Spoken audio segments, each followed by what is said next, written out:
My friends Mitch and Lilly from ImagineeringDisney.com join me for a discussion about some of our favorite Disney movies on this Disney 100 special of the Movies Past and Present podcast.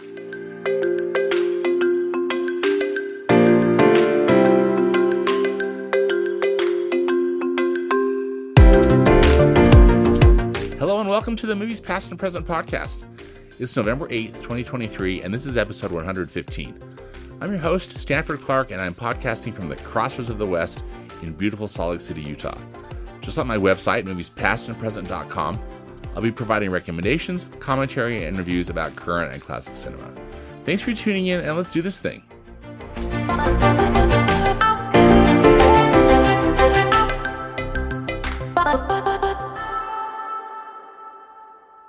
We've got a big of a mega episode today. I'm joined by my good friends Mitch and Lilly from ImagineeringDisney.com. They both are great friends and great Disney fans and very knowledgeable Disney fans. So they were just so kind to join me to discuss some of our personal favorites from the Walt Disney Studios. I gave them a challenge, I guess all three of us a challenge to pick three personal favorites. And these films aren't necessarily, the best films or most award-winning or whatever, but they're just three films that mean a lot to each of us. So anyway, we got a lot of movies to discuss, and again, so appreciative of Mitch and Lilly joining me for this conversation. Well, I'm so excited to have my great friends Mitch and Lilly from ImagineeringDisney.com with me again. Hi, Mitch. Hi, Lilly. How are you? We're doing well. Great. Very excited to be here. Yeah, thank you, Stan. Oh, I'm so glad you're here. Thank you. And here we are. It's the year's almost up, but we're going to do another Disney 100 episode, and I just couldn't do a Disney 100 episode without you two. So I'm so glad we were able to do this, even though it's kind of near the end of the year. But hey, well, thanks for having us. Better late than never. Well, thank you so much for being here. So, well, the three of us talking about doing was talking about like kind of our top three favorite Disney films, and it's hard to pick, and there are probably more, but we narrowed it down to three each. And so we're gonna be talking about I think some great Disney films, and I really just look forward to hearing your picks and why you picked them. So Lilly, why don't we start with you? What is and I don't think these three picks that we picked are necessarily ranked, right? Yeah. It's just like three of our favorites. So we'll just start with you, Lilly. And what was what's one of your top three picks of Disney movies that you love? Well, so here was interesting about this as a process, because I mean, of course, I have opinions about what are the greatest Disney films of all time. And there's so many arguments to be made there about which is the best film that Disney has ever made. But when I started seeing your guys' picks, I was like, I started seeing like, what are the films that I feel that are personal for me, that feel nostalgic for me, instead of like necessarily like the best animation or the best storyline or, whatever. And so that's how I ended up choosing the three that I went with. So the first one is Alice in Wonderland. Obviously the original Alice in Wonderland. What? Not the no, not Johnny Depp. CGI, no Johnny Depp for me. Thanks. We're talking 1951. We're talking 1951. Catherine Beaumont, Edwin. I love this film. I think that it's one of the more unique Disney films. Of course, Walt loved Alice. He loved the story of Alice. It's one of the things that he played around with when he was trying to figure out animation and live action together. And so there feels like there's pre Mickey Mouse. Yes. And so it feels like there's that piece of history in it for me, but I also just love it as a film. It's one of those that I just imagined myself as Alice hundreds of times when I was playing as a child. I probably sat in a field of flowers and sing that song that she sings a million times. I had a little cat when I was growing up. And so there's just so many things that I felt such a kinship towards Alice. I also loved the book. I read the book, both Alice in Wonderland and Through the Looking Glass, probably, multiple times as a child. And so I was just in love with this story. I also feel like it's unique in how many short songs that it has and how many interesting storylines that have been weaved together in the story. And so I also love the script. I think that it's one of the most clever scripts, and my sister and I quote this movie all the time. It's so zany, right? It's wacky, kind of fun. Yes, that whole scene, if you really want to know, he went that way. Which way that? Who did the White Rabbit? I mean, we know that whole scene word for word, and we repeat it all the time. So I just think it has great characters, even just like the little scenes, like making fun of the caucus races, and like this, all of the little things that they slide in there. I just think it's so clever. I think it's fun. I think it's timeless. Not to mention the voices. I mean, the voice acting is they're great. They're so great. Sterling Holloway, Edwin. I mean, like you said, Catherine Beaumont. Really good cast. Yes. Yeah. And I thought that they did a really good job of taking, the very interesting parts of the book, like the Jabberwocky poem, which is so famous from Lewis Carroll, and turning that into like the Cheshire Cat's song. Like there's so many things about it that I think are so interesting and just really well done. For me, this is kind of nerdy, but the color palette on this film is unmatched. It's very colorful, but not like in a irresponsible way. They were very deliberate in their color, and so each scene you notice that the characters have their own color palette, and the background has their own kind of design in that kind of Mary Blair style. It's got such a visual appeal. And as kind of a nerd of animation, the animation mixed with the voice acting, mixed with the music, it's really quite a phenomenal film. I'm with you both. It's a visual delight. The story, or kind of the weirdness of the story, isn't necessarily my favorite, but it's overtaken by how fantastic the animation is, how clever everything is. It's the Mad Tea Party sequence. It's brilliant. I never get tired of it. The whole birthday song, and just how fun that is, how colorful, that Mary Blair influence on it, and just I don't know. I just feel like the 50s, between Cinderella and kind of Sleeping Beauty. I just don't know how you beat the animation that Disney was creating during that time period. Walt's Night Old Men are working on these. They haven't devoted too much of their efforts to the theme parks yet. I mean, that's like in the process. But and speaking of theme parks, one of my favorite attractions at Disneyland is the Alice in Wonderland ride. Yeah. And then right outside of that, you've got the Mad Tea Party, the teacups, and that attraction, and it's one that gets better and better, I think, with time. I mean, they update it in the right ways, and man, just that it's kind of a perfect film for a dark ride. Like it sets the stage so perfectly. How can you not have a dark ride of Alice in Wonderland? And it's a shame that the other parks don't do that, but luckily Disneyland still has theirs. Yeah, they really aced the dark ride, didn't they? For I think for Alice in Wonderland, because you really feel like you're in the film. I think, yeah. And also the story works great for it. The whole thing. I love it. The only sadness I have, and it's minor, but I still wish that OSHA would have let them keep outdoor. I was going to say the same thing. Yes. The descent.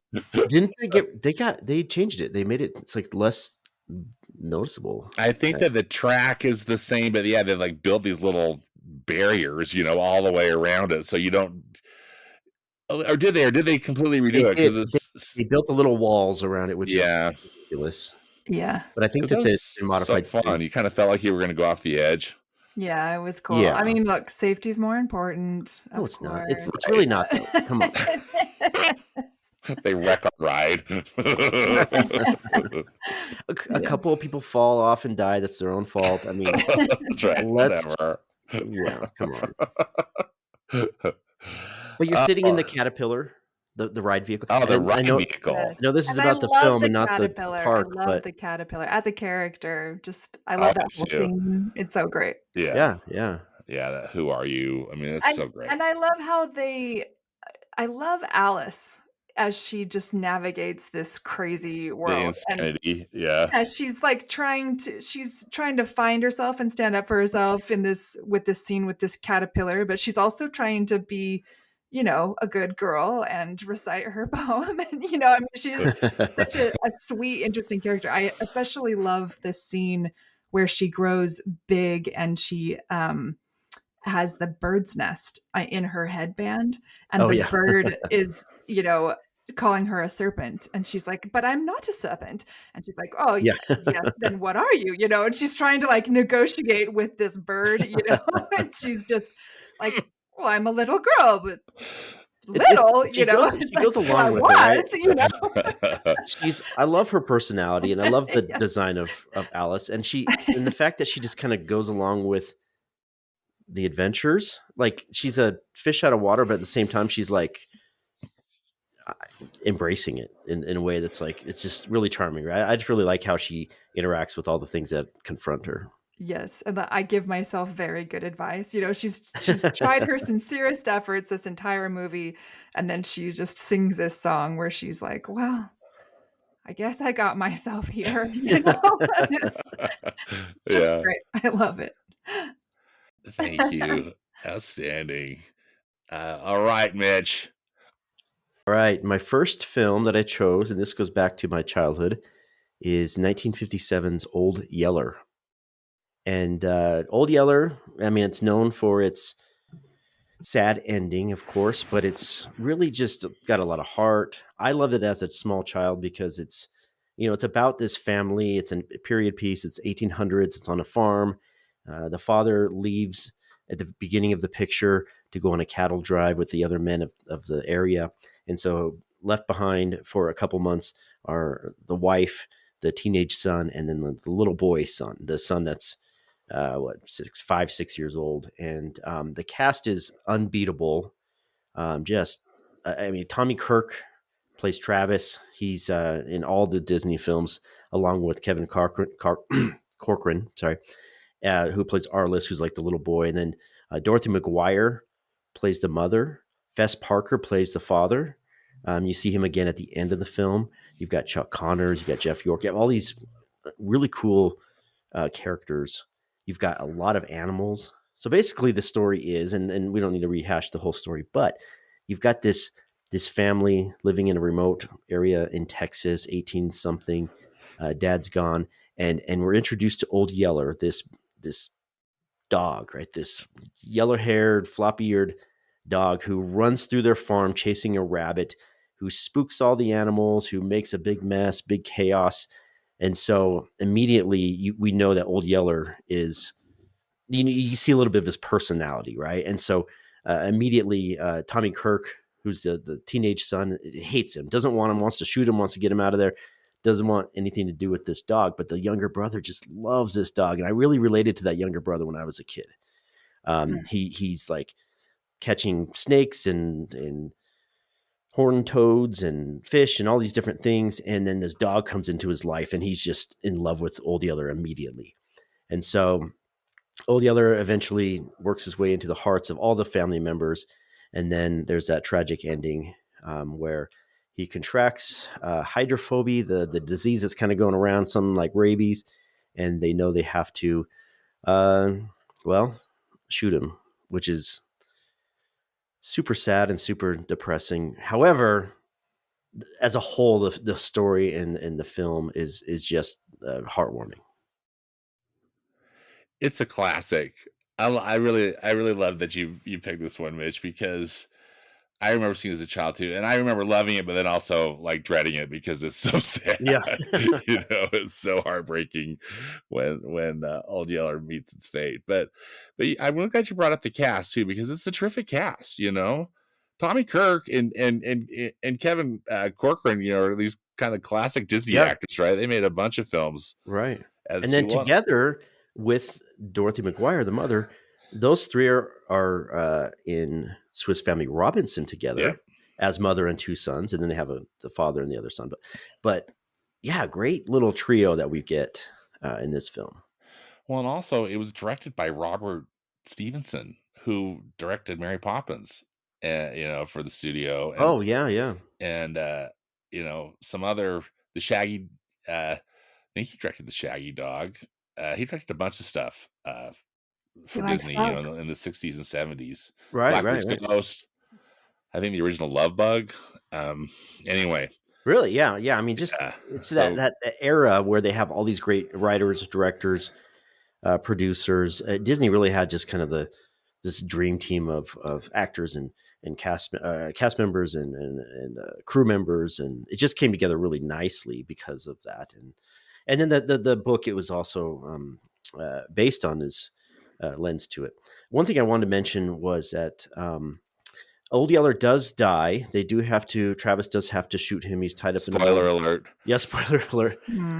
They put him in the corn crib, like a shed out back, where they could observe his behavior. And if he doesn't have any of the symptoms of this thing going around, then they'll let him out. But he really does have all the foaming at the mouth and the he's just not himself. Poor Old Yeller is just not himself.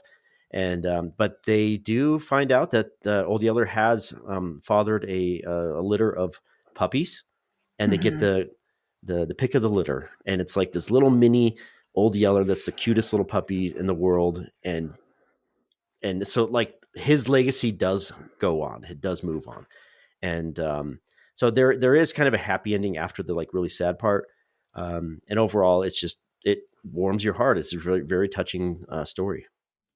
Well, and I love, so this was the only one of any of your lists that when I saw it, I was like, huh, okay. Like, I don't know that I saw that one coming. So I actually rewatched it because I was like, okay, I've never actually watched it as an adult. I only remember as a child. Yeah, I mean, it's just this great story about a dog, and then he dies in the end, and it's so sad. It's so sad. And so I actually watched it with my new puppy, my golden retriever. He was very cute, by the way. He actually watched it. Yeah, he was cute. He was worried at the hog part. Your little puppy didn't question my choice. Oh no, he knew. He knew. So you watched it as an adult after a long time not watching it. What did you think? Of course, this story about this dog, and of course the dog does everything, and he's amazing, and he saves them from the bear and the hogs and all the things, and the wolf at the end. But what kind of like snuck up on me was Travis's like journey into manhood. I thought that was a really sweet storyline where, and actually for the time, especially, I mean, of course there's, many things that, anyone could argue about in terms of gender roles and all those things, but, especially for the time, 50s. As to, I actually didn't feel like it was overly that way, where Travis was allowed to be scared and still say, yeah, like that does scare me a little bit, but like, I'm going to do it, and him sort of coming into his own to the point where he makes the decision even to be the person to kill Old Yeller and to be able to like help him move past this sickness and take ownership of the situation. Yeah. And I love when his dad comes back and he kind of says it and he's like, forget about it, and Travis is like, I don't think I can do that. And I love that the dad restates and says, maybe that's not what I mean, but what I mean is like, maybe there's bad things and there's good things. And, maybe we can look for the things that replace the bad, which I just thought was a great message, and that's the thing that kind of turns him back to Little Yeller. But I just thought it was a sweet story of him sort of finding himself and this dog being the thing that helps him do that. Yeah, it really is. And you can take a lot out of away from that. Definitely. I think each character has their own little journey, and Old Yeller plays a part in all of their little journeys. The Mhm. mother, you mentioned the mother. Mother is a great character. She's strong. She's not helpless. She's very capable. She doesn't want her husband to go, but she makes the best of it, and you can tell she's been a great mother to these boys, and is really fair with them. You've got a couple of other characters that come in along the way. One of my favorite scenes as a kid, and even now, is when Chuck Connors comes in, and he's like this uh, typical like manly cowboy guy, and it turns out he's the owner of Old Yeller. He's like the rightful owner, and this thieving dog who's been kind of escaping and stealing, eggs from houses and stuff. This guy immediately, he wants the Old Yeller back, and he immediately knows it's his dog, and they recognize each other. And the family doesn't want to give up Old Yeller, but they know they need to, because this is Bern Sanderson, or Chuck Connors plays Bern Sanderson. This is his dog, and he's about ready to leave. And the younger brother, Kevin Corcoran, he starts throwing a fit, and he starts throwing rocks, and just loses his mind, because you can't steal my dog. Don't take my dog. That's my dog.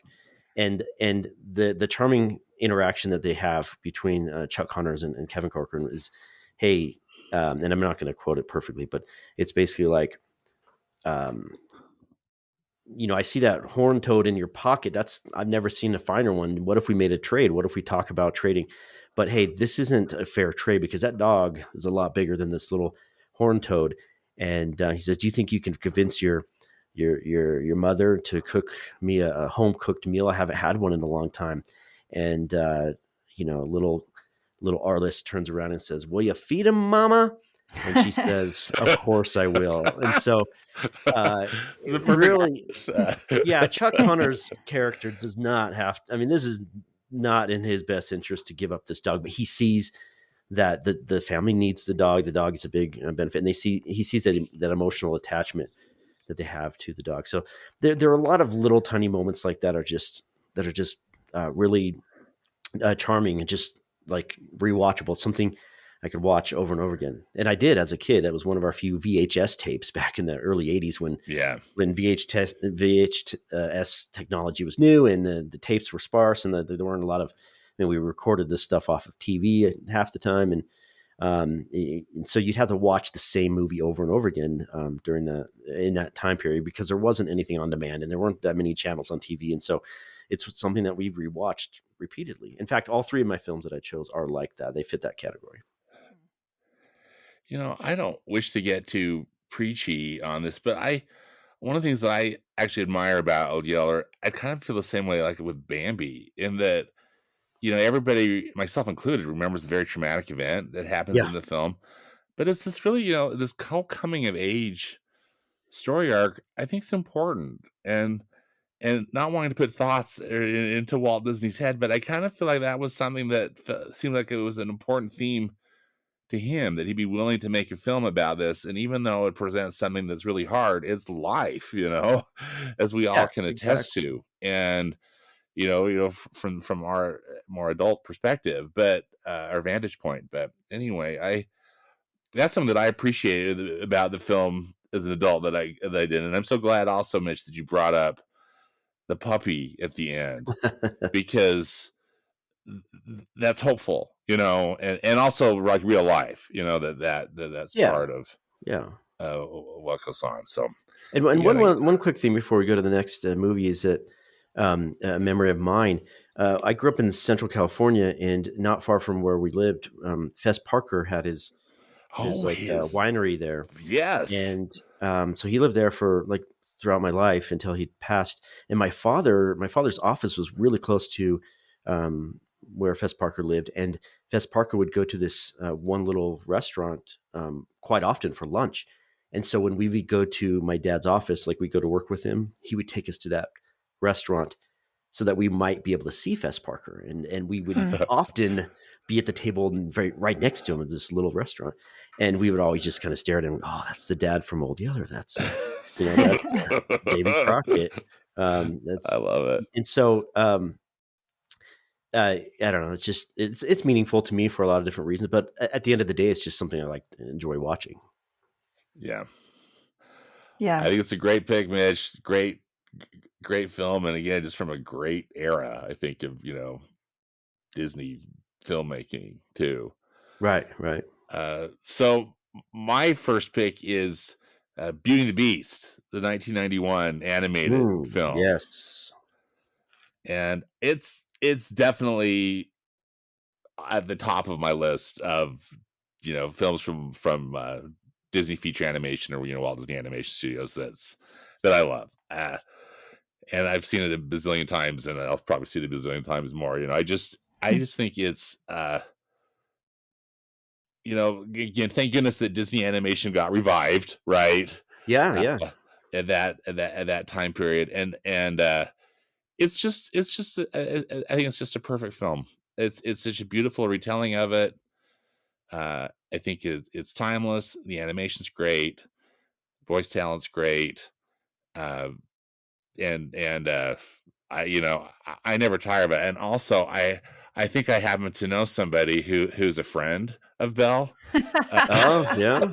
Well said, Stan. Well said. What he means is Lily was Mitch, Belle no, Mitch! at Walt Disney World. Now, we don't say friends with Belle because that's confusing and misleading. She was Belle. She played Belle. She portrayed Belle. Stan understands these things, Mitch. He understands magic. Magic. It's ridiculous. She put on the Belle costume, the wig, and everything else, and spoke as if she was Belle, and performed and sang Mitch and met children as Belle. No wonder you've ever worked at the parks. You don't understand. I'm telling you, it's what was it like to be friends with Belle, Lily? Oh, gee. Amazing. I mean, Belle is a great character, right? I mean, she's kind of the quintessential, she's a princess, but she's thoughtful, but she's smart. She doesn't, Gaston's antics doesn't get by her for a second. She's supportive of her dad. She, comes into this castle where she's very willing to like hold her own, and yet she has her own softness as well. I mean, she's just got a really wide range. So yeah, she's a fun character to be friends with. Well, I think this movie, again, as I said, I pretty much love everything about it, but thematically, it really is. I think it resonates. That whole,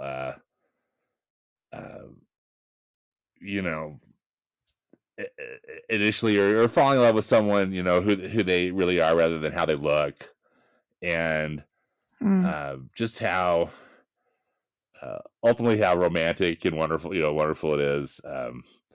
And I always get choked up at the end when the last pedal drops, and Yes. she says, "I love you," and that whole transformation scene, I think, is just kind of truly Disney magic. You mentioned, Stan, it's kind of the perfect animated film, and I think it really is. I mean, it's quite flawless, I would say, and which is almost shocking considering the time that it was made. I mean, it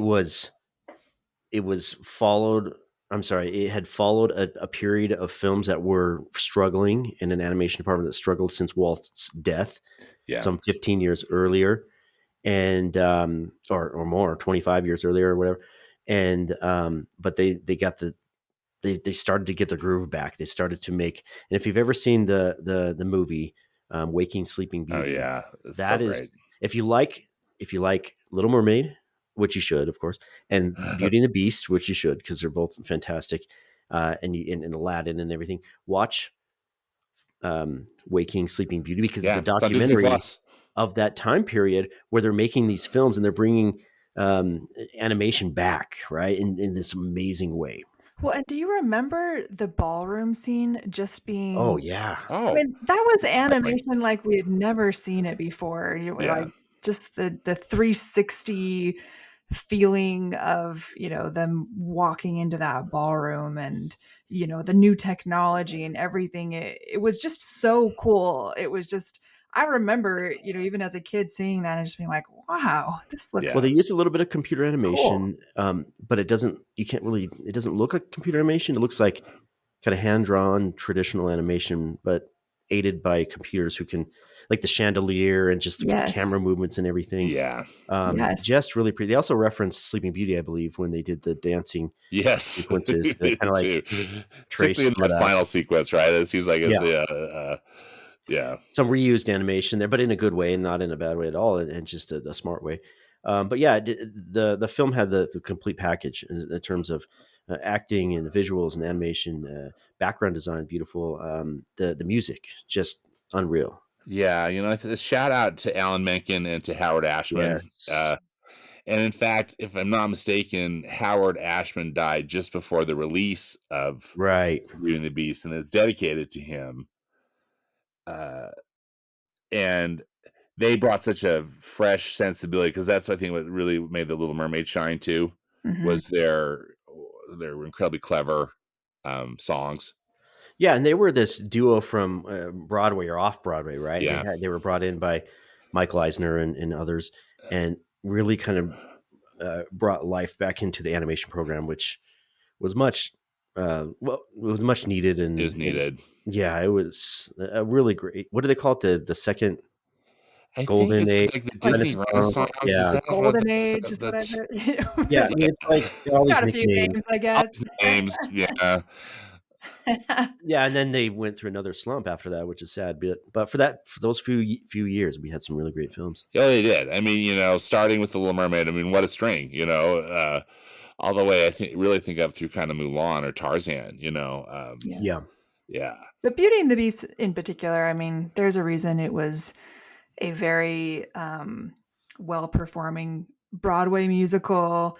Probably one of the better live action remakes. In fact, of the live action remakes, I feel like that was the one where they basically didn't change anything, because it even, frame for frame, in some cases, it's like, well, they can improve it was on already good. Yeah. So there was a few questions that went unanswered, like how did she get Beast back on that horse, that the live action answered. Okay, why is it winter for some reason? Okay, they answered those questions. But other than really? that, I don't remember that. How did she get him on the horse? She Magic? They actually show her getting him on her shoulder and putting him on the horse or something like that. I don't remember that. Like complete the scene with that. Interesting. My only gripe with the or one of my main gripes about the live action, even though that it was made in the first place, that's first gripe number one. But I think Emma Watson is darling and a great actress, but I wish they had hired someone who could sing. Like Lily? Emma Watson's auto-tune ticks me off. But I digress. I actually agree with that. Yeah, I think she wasn't the right fit for it. And she had quite a few opinions about Disney princesses, that some of that stuff. Oh yeah. I have a hard time with, because I have a hard time with people who bash Disney, but then they're in Disney films. And I'm like, what's going on? We can bash Disney, not you. There's all that uproar, with Rachel Zegler's, have you seen some Snow White? Comments about Snow White? Yeah, same thing. Yeah. Don't bite the hand that feeds you, kind of thing. Oh, I know. And rip on the OG, or the and sure, it's a product of her time, or the film's a product of its time. But anyway. Right, exactly. Yeah. One thing that I always remember about Beauty and the Beast was, do you remember the old animation tour at Disney MGM Studios in Florida? Yeah, I remember that was the best thing ever. I went through back in the day, you go through the tour and you would look down through glass windows into what looked like a bunch of animators. Yeah, and I know some of that was kind of faked a little bit, but it gave the illusion that they were producing films. In that building, they actually did produce entire films. Like Mulan was the first one that built completely in that building, I believe. Anyway, but they worked on all these other previous films partially. They would get some of the some of the scenes and stuff were sent to Florida from California. Anyway, I remember looking down into this the first time I'm at Disney MGM Studios, pretty new, looking down, and there's this guy painting background art, big, wide pieces of paper, and he's hand painting. And I said, that looks like a library, little books that he was painting by hand. Oh my goodness. And it was unreal. I mean, I just could not, I didn't want to leave as a little boy looking down saying, this is going to be in a film. And lo and behold, a few months later, when the film released, I was watching it for that scene, and there it was. And it was it's just that amazing little connection. Now it's what, a bathroom or something? Yeah, it's a bathroom and like storage, whatever they use that building for. Yeah. Gosh. And I guess there's like a Star Wars area too, like Star Wars meet and greet, and part of where that tour was. Sure, why not? I mean, just do whatever. Just sacred hollowed ground that made all sorts of animated. Yeah, I got trained. I worked for the department that was in that building, and we worked in there for. I worked in there for a while, and it was we like worked on the old animation desks. We were doing drawings and stuff, and the old animation library was left behind for us, for this Disney design group I worked for. And I remember like the desk that I was drawing on had like little kind of like, it was a little bit messed up with paint, like paint had overspilled, and you could see brush strokes and stuff from like the edge of the paper. Knowing that table and those, the supplies that we had in our little library contributed to all these different films was just very, very important. And next thing you know, management says, oh, we want this space. And they just cleared it all out, gutted it, and kind of moved in as a typical office building, which was so sad because it was such an important extension of the Disney feature animation studios in California. Yeah, that creative space and history. All the so pictures. Cool. You got to be in there, though, Mitch. What's that? It is cool.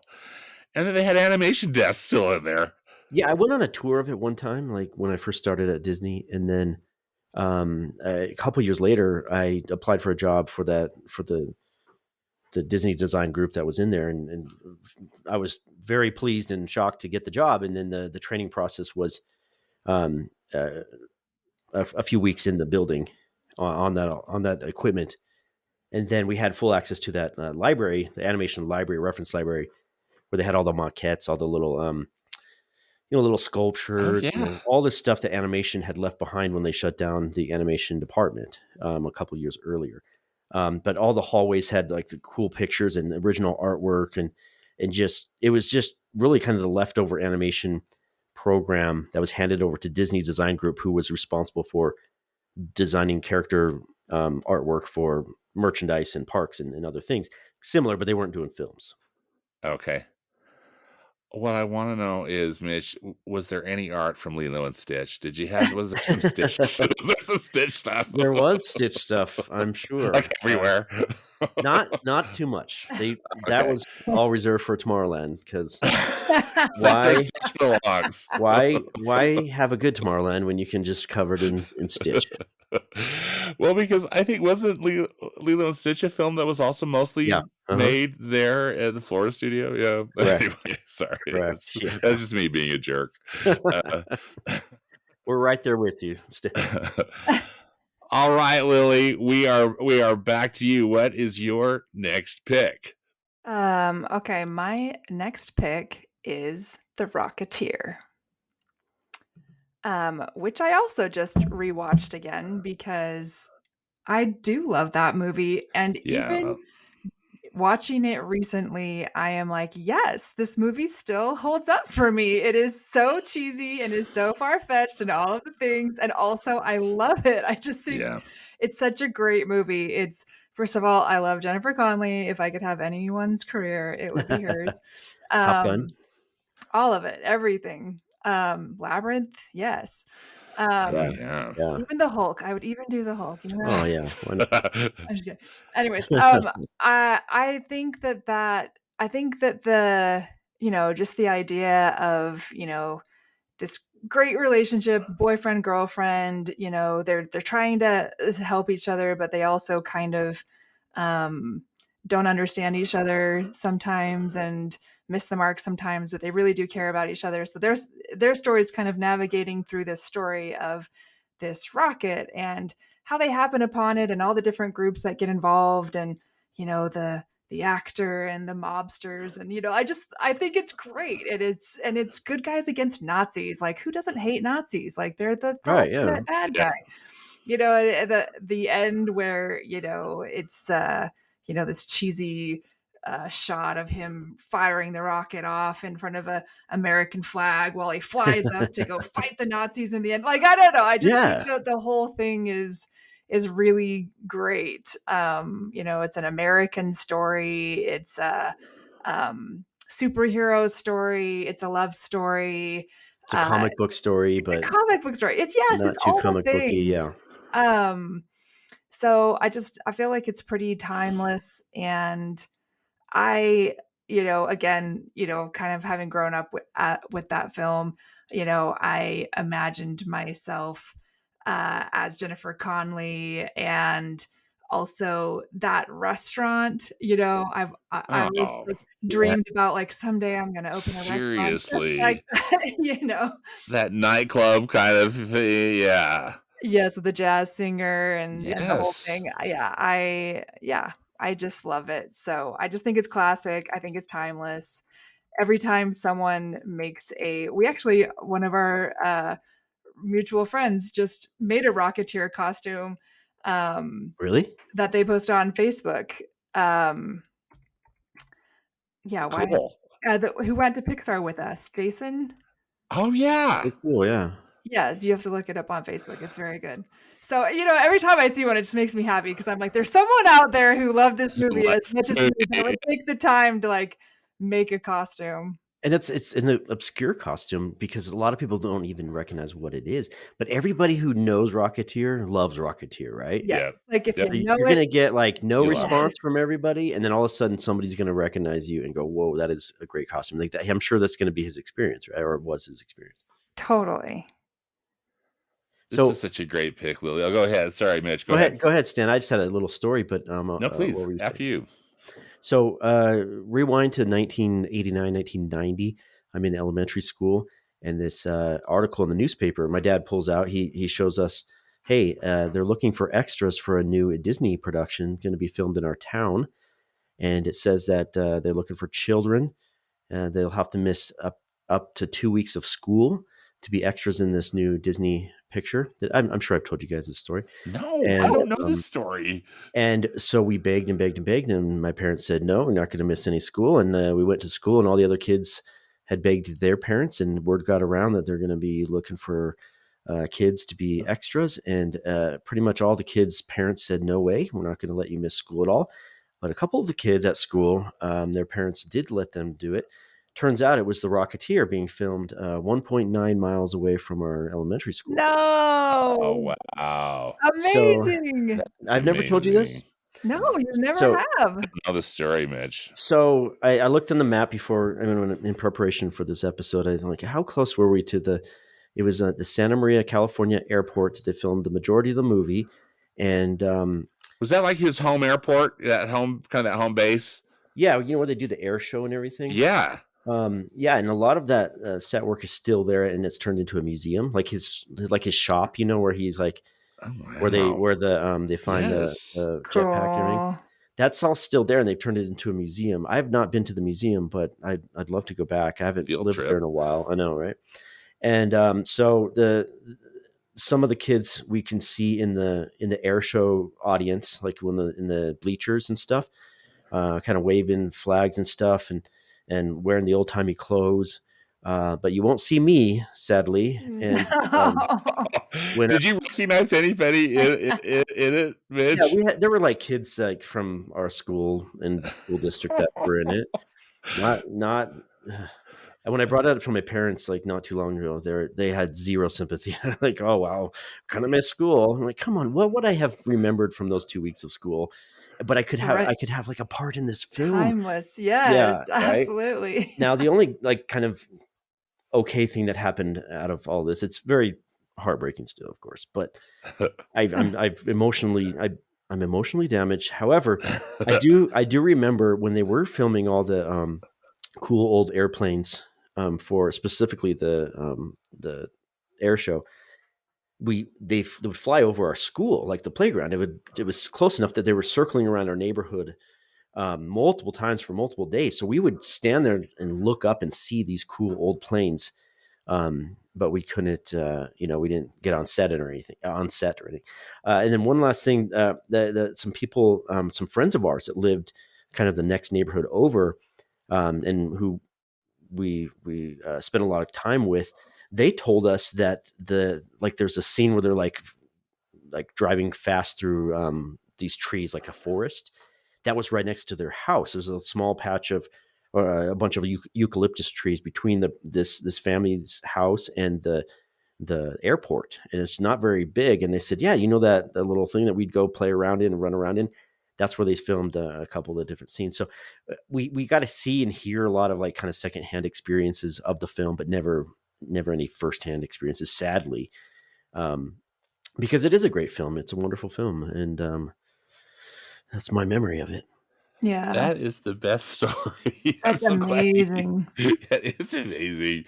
I want to go check that out, because I figured that was filmed in somewhere kind of in Central California. Given the way that things looked around that airport. It's just our small town, and we had a very small airport, and most of the airport was dirt and field, and like my buddy would race go-karts on kind of that where they filmed it. They'd had like a little dirt track for go-karts, and it was right down the street, literally. And the pain that we felt for knowing that it was being produced that whole summer, or that whole like few months, right? And we couldn't be a part of it. And you didn't get to be a part of it. I know, it's tragic. That is the best story.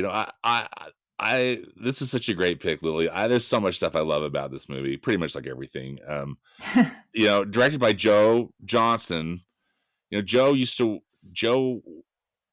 was an effects person at Lucasfilm. At the beginning of his career, he worked on all 3 of the original Star Wars trilogy films. Oh, interesting. I didn't know that.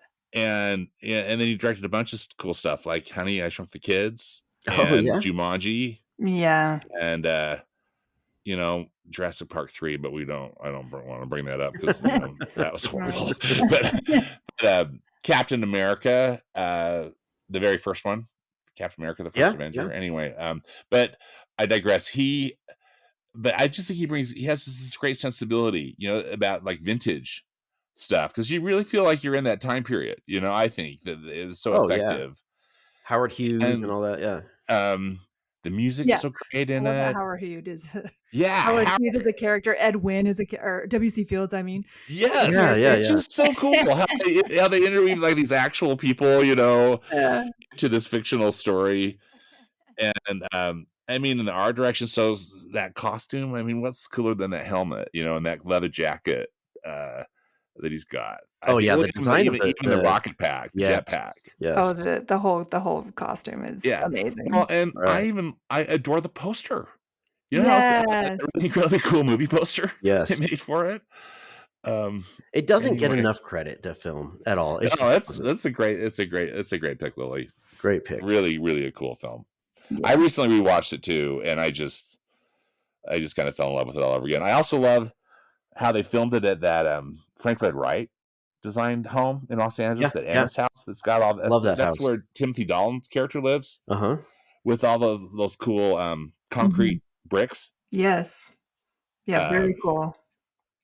That house is the Enos house, or the Ennis house? Yeah, Enos or Ennis house, or however you say it. It's currently it's got a new owner, and somebody's like refurbishing it. Hopefully that they'll open it up. Have you been to it before, or seen it, or driven by it? I think I've driven past it maybe a while back, but I've never been in, and it hasn't been open. It's just it had private ownership, and it's just cool that they chose that. Like it's and they got to film it in there. That Frank Lloyd Wright Aztec sort of temple, rich man, billionaire sort of. It has this perfect vibe, I think, for that time period. And do you think that nightclub was probably just a soundstage, wasn't it? That restaurant. Probably. To be real, it's like someday I'm going to go to the South Seas, and there's going to be a big seashell that is going to open up, and there's going to be this amazing jazz singer that's going to walk out.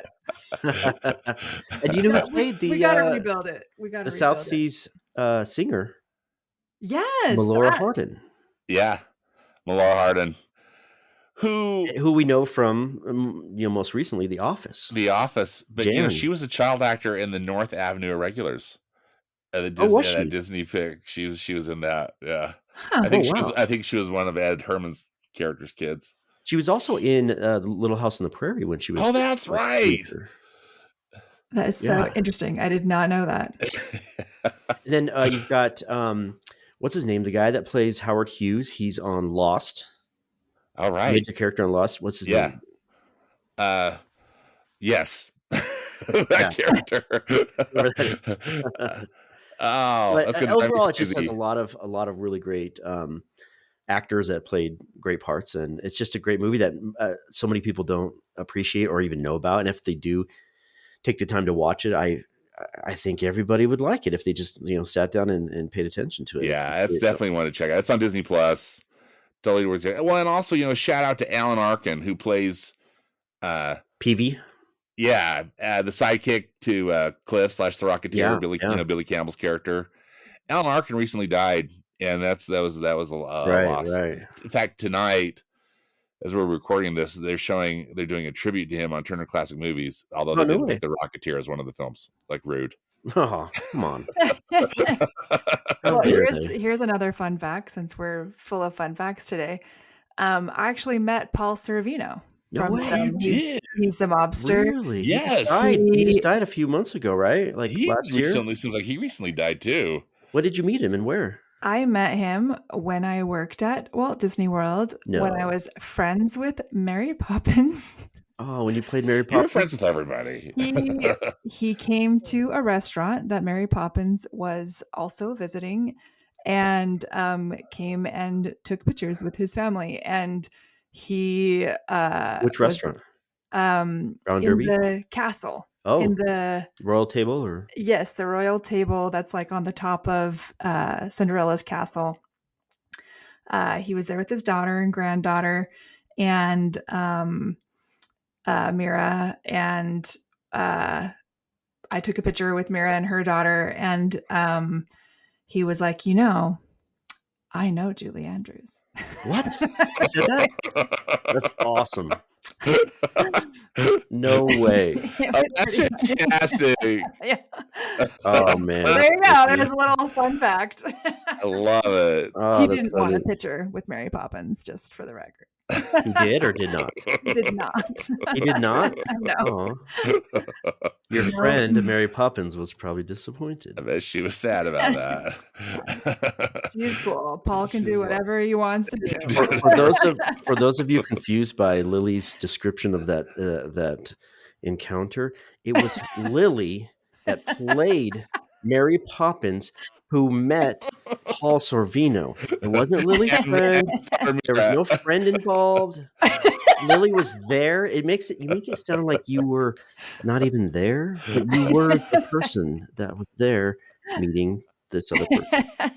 That's what I'm talking about. My wife also was friends with characters, and it's just confusing. And so I'm always the one having to clarify when people are confused.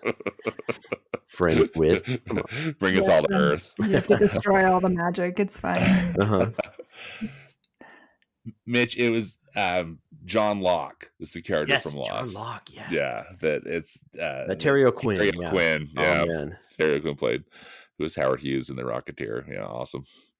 So cool. Well, what a great pick. All right, Mitch, what's your next pick? My next one is the 1961 classic, The Parent Trap. I love that movie. That is such an outstanding movie. So it's been remade in the in the 90s. 90s, Lindsay Lohan, right? We're not talking about that one. The original, the only one in my opinion, is one of my top. It's in my top 5 and has been in my top 5 favorite films of all time. Not just Disney films of all time. Top 3 of all time, really, for my whole life. The Parent Trap stars Hayley Mills and Hayley Mills. Hayley Mills, the actress, portrays 2 identical twin sisters who are not aware of the other. They were, their parents got divorced at a young when the girls were young. Mom took one, dad took the other, and they never spoke of the twin And then when they go to girls camp, like this summer camp, when they're teenagers or like preteens, they run into each other and they see that they are identical and they don't like each other. They don't like that they have the same face and they look the same. They feud, they fight, they prank each other, and as their punishment, the people at the camp make them live together. They bunk together, they eat together, they have to do everything together, and they end up in the process figuring things out. They have the same birthday. They figure out that they are identical twins, and they decide they're going to get their parents back together because neither one of them is remarried. They're going to do the ultimate switcheroo. They're going to switch places when summer camp ends, and they're going to eventually get mom and dad back together to make the switch, back to normal. And then mom and dad will fall in love together once again as they see each other for the first time in all these years. And they pull it off beautifully. It's fun, charming, wonderful film. Great cast. Another film with a great cast. I think all of our films that we've chosen have really great casts. But Brian Keith and Maureen O'Hara, it's Charles Ruggles. It's multiple people who play multiple great roles, great characters. And it's fun and funny. And the backdrop is really great. You've got the first act is at the summer camp, and it's at a lake up in the hills, up in the mountains and pine trees, and these cool cabin tent sort of things that they live in, and all of their kind of scheming, their plans to live in each other's shoes, and then and then they go into each other's lives. One goes to Boston, and you see that the mom and the grandparents living this kind of rich lifestyle in fancy Boston. And then you've got the dad who lives on a ranch in this great ranch house in California. And it's just this, another perfect film that's almost flawless. Agreed. Yeah. It's great. I also think that it is one of the best opening credits. Oh, yeah. I love stop those motion. Opening. Yes, it's so good. Then your family tree's gonna stop. Sherman Brothers song. Yes. Oh, it's so good. It's so great. The Walt Disney Archives, when I was there on a tour, they had some of those the dolls? Oh, they did. That's awesome. On display, from the opening credits, which I was so just cool. geeking out. Oh my gosh, I love that. I'm so glad you brought that up, Lily, because I love the opening too. It was like some of the animators were pulled over to do that. I believe, like some of the famous like animators, Justice and some NCO and yeah. Super cool. That ranch house, Brian Keith's ranch house. I think from the first time I saw that film, I always dream. I wish that was my house. It's like it's just like the coolest. Yes, coolest me too. Feeling. And I don't know if it was a set or what, but I just I've always loved it. Sadly, it was not real. You would hope that it was somebody's house that they rented, but it was a set, and the exterior was kind of like this adobe Southwestern kind of unassuming front ranch house style, with the lake in front of it. But then when you go inside, it had cool tile and cool materials everywhere, and great furniture, and this mid-century modern artwork on the wall. And one thing I loved about it, Stan, was it had really cool stairs, and then a little kind of sort of bridge crossing over to another part of the house, and that courtyard in the back with the big trees and that cool kitchen. And it was very, it had doors leading to other rooms that were not super usual. You wouldn't see that every day.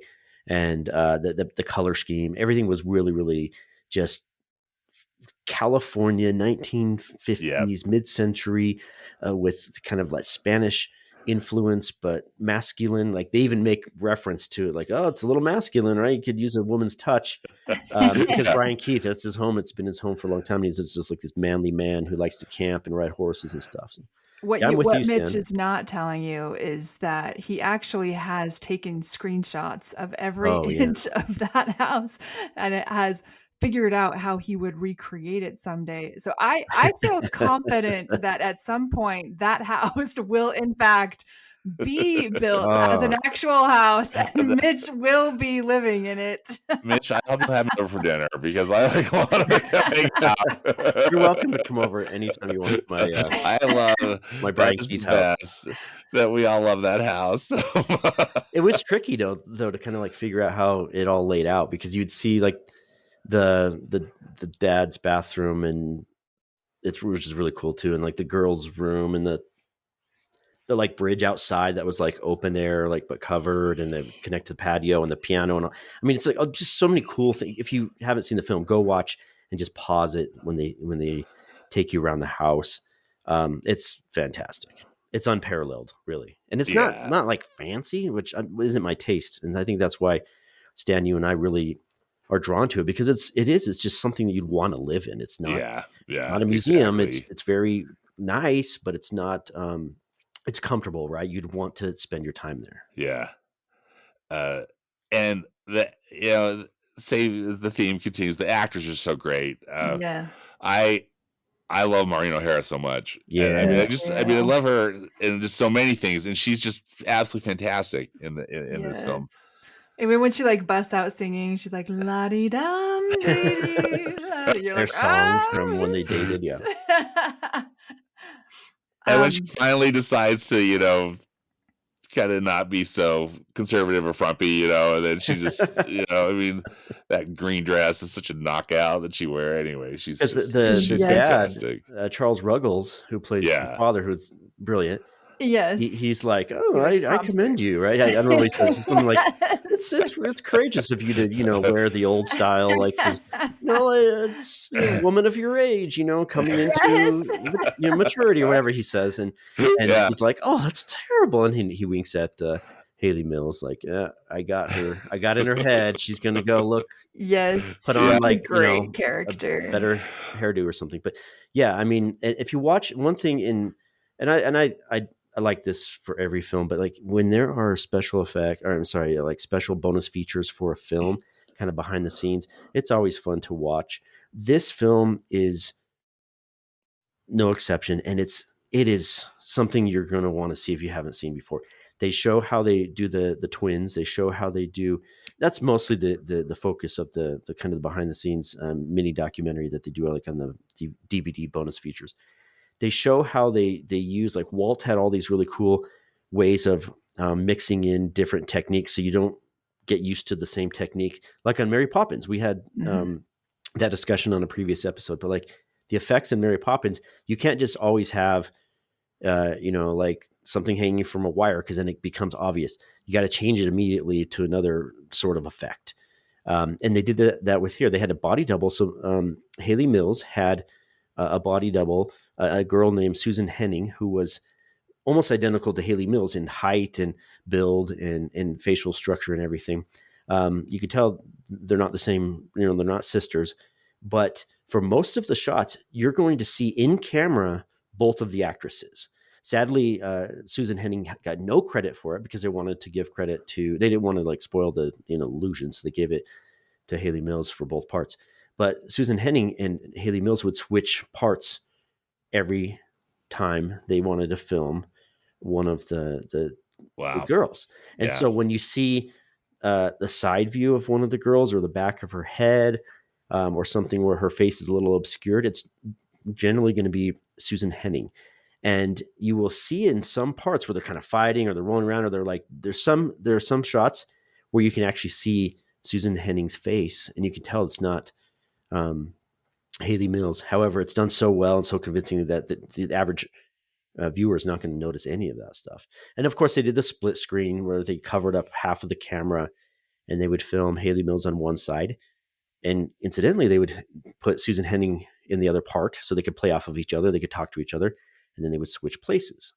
Now, fun fact, when they're in the tent and they're figuring out that they are sisters for the first time, and they're starting to be friendly with each other for the first time, and the gust of wind and the rain comes in and kind of destroys the pictures on the wall and everything, and they start to piece together, birthday and mom, dad, everything, there are a couple of shots where the shoes switch places. Like the two girls didn't put on the correct shoes. Like continuity error. yeah, it's a continuity error that I always look for because my aunt one time showed me that when I was a kid. I'm like, oh, that's so cool. So the two girls who were really good friends on set and played both parts. Both of them had to learn the lines for both girls, and both of them had to act out every scene pretty much as both girls, which is no small feat. Anyway, they have those little things you can look for. That is so cool, Mitch. I still am impressed with how well that effect works. When the two Haley Mills are on screen together. Yeah. That seems like it was such an inventive thing, and probably I'm sure there's some other films that used it, but wow, I think it's still really effective. Really effective. Haley Mills is so cute. I thought it was cool too in that I think if it was the same one that I watched, that because back then credits were not like they are now, where like everything gets listed. You saw the titles at the beginning, and then there were very few credits at the end. And, so Walt kind of not wanting to spoil the surprise, and also like wanting to have that little gimmick where he's like starring Haley Mills and Haley Mills, like he was trying to do that whole thing, but like still treating Susan so well on set, and like making sure that she understands that she's like a really important part of this film. And like I just felt like he really went out of his way to make her feel like she was a part of the process, and I thought that was cool. You're right, and that bonus content makes that very clear. And the two girls have kept in touch, and Walt and everybody on the set were just as kind to Haley to Susan as they were to Haley. So yeah, very very well worth the watch if you want to go back and find some of that behind the scenes stuff. That's why I don't say a word, not a single word.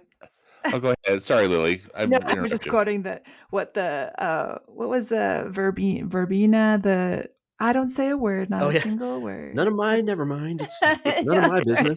I don't say a word, because she figures it out, right? Yes. The housekeeper figures out. Yes, she tells her everything. It's almost as if you were, oh, that's impossible. Yeah, of course, it's none of mine, never mind. And my wife always and I argue that, because I think that verbena, the housekeeper, and the ranch hand guy are married, because at the end they're like holding hands or something during the wedding sequence. My wife's like, no, they're not. They're not. There's nothing there. But just watch it and you'll see that I'm right. There's a budding romance. quick little tidbit. My grandmother always was convinced that John Wayne played the father, the Brian Keith role. And all of us would say, no, you're out of your mind. That is not John Wayne. She says, no, it absolutely is. This is pre-internet, so it was no way to like. And so we got out the tape and we showed her that that's not John Wayne. And by then, my mother had bet her mother, my grandmother, a dress. You would buy me a new dress if I am right. And my grandmother said, you're going to be buying me a new dress if I am right. Kind of a silly little wager. And so we pulled out the tape. We showed Grandma that it's Brian Keith, not John Wayne, of course. And my mother got a dress out of it. Yeah, getting confused with like The Quiet Man or some other, John Wayne, Maureen O'Hara film. Right. Every line would be low and slow. Yep. Oh, that's perfect. What a great pick. Great pick, Mitch. Well, my next pick is another animated film from that I love pretty much, I guess, my whole life, is The Jungle Book. Yes. Yeah. From 1967. So I just love everything about this movie. A few years ago, I if I can go, I love going to the Turner Classic Film Festival that you're good at that. They run every year in California. So cool. And this is pre-COVID, if I'm not mistaken. But one year they screened The Jungle Book. So occasionally they'll screen some Disney movies. Oh, no way. At this film festival. Yeah, and they had Floyd Norman there, it was cool, way. Because they typically try to bring somebody, who's worked on the film, to talk about it. But the TCM primetime host, his name is Ben Mankiewicz. He introduced the film, and he just said, "Get ready for 80 minutes of joy." And I just thought that was like the perfect way to describe this film, because I really think that's what it is. Yes. It's maybe not necessarily a perfect film or something that, I don't, I think it's pretty well loved, but I know for me, it's just one that I've loved. I just have always loved. My big sister tells me that the Jungle Book soundtrack record, that my parents bought me was in heavy rotation at the house. I bet, yeah. And I think that my siblings were ready to kill me because that's all I wanted to listen to. I don't remember any of that, but I have to rely on what they told me. But I just remember it's like I can't even remember my life without it, and I love it so much. Oh, that's so. I believe it. I mean, that's great soundtrack. I listen to it regularly on my phone. George Bruns. Yeah, Sherman Brothers. Oh, don't you love the background music in it? Yes. Yeah, just that kind of like soundtrack. Yeah, jungly kind of hint of jungle music, but just it's just great. And I keep saying that the voice actors make a big difference, but in this film, it has a star-studded cast of just wonderful voice actors. Well, and I think it's one of those films that really shows how, like, Walt Disney had that ability to, he just knew the right sound and he knew the right feeling. And, when the songs weren't working out, he was just like, we're going to keep bare necessities, but like, I need the Sherman Brothers in here, and he made sure. And I love this story that the Sherman Brothers tell about, what is the name who plays the girl? Father's hunting in the forest. Oh, at the end, the little girl. Yeah, and how they had her just kind of do a quick demo, and then Walt's like, "Well, who is she? She should do it." And because he knew the sound, and he knew how to put everything together in the right way to make, he knew what he was after. Even in the beginning when he was like, "All right, have any of you read Kipling's book?" Okay, great, don't, because we're not doing it like that. It kind of has nothing to do with the book. Yeah. He's just like, he had a vision and he knew what he wanted to do, and he did. And Walt was the one that figured out the ending with the little girl, because they didn't know how to get him out of the jungle into the man village, right? And Walt was like, put a little girl there, and according to what I've watched, right? And that is just part of Walt's brilliance. Like he was like, it's the most simple solution to our problem, and it's the best, and it really is. It's the best. I love the end. I mean, I love everything about it, but I love that ending. You have an entire 90 minutes of a boy who's raised in the jungle who wants nothing to do with any other lifestyle. He wants to live in that jungle forever, and everything that they sing and do and talk about and look at and everywhere they go, it all says, "Hey, this is the place for you to be. This is the only place you'd ever want to live as a little boy." And then in 5 seconds, he sees a little girl getting water, and he's going, "Oh!" It sparks his curiosity, and it's nothing weird. It's just like, okay, and you get it. The animation and the music and the timing of the whole thing, you 100% buy into it. That, okay, Mowgli, this is what will get Mowgli to give the village a chance, even though he adores everything else that he's experienced in his life thus far. And that's just Walt Disney for you. I mean, who else could have? Yeah, it's just he was so good at pantomime. Like it was, he can do so much with just like him. Suddenly now he's fumbling around, and I mean, it was so good. Yeah. In fact, it was one of the things that made me the most sad about the quote live action remake. Like, gee, you kind of missed that. Anyways, I had high hopes for that, but then, there was some interesting technical work, I think, on that. Yeah. But overall, it's like really, it's hard. You just can't beat the original. The King Louis sequence. King Louis. Where they're like King Louis. They're like the monkeys are running around, and he's like singing about the fire, the flower, the man's red flower, and all that. Well, and didn't they do the scatting? They weren't at the same place at the same time, so they actually did kind of like a call and response and sent it back and forth or something like Did they that, really? didn't they? Probably. That I don't know that story, but that definitely I bet happened. And isn't it just like fantastic how well it came together? And so good, yes. Yeah, because they were like, we just it's got to be more natural, I think the way it was written, they kind of didn't like it, so they're like, yeah, we're just gonna do this like call and response scatting thing, and it worked out. I mean, that song is so classic. Oh yeah, and just that whole sequence is so much fun. Yeah, it really is. I think it's one of the most beautiful films in every aspect. I mean, in terms of, like we said, music and acting, the animation is some of the best that the Nine Old Men and other animators who don't get as much credit, who deserve credit, did. They just did some terrific animation. They did and part of that is, I remember I'd pause it and like rewind it, like pause it, rewind, pause, rewind, and just study each little movement. And then I'd do the same thing for the background art because the background art's really pretty. But this is one of the few films during that time period they did the Xerox transfer technique, right? So they developed this for the 101 Dalmatians, preceded Jungle Book, because they needed something. They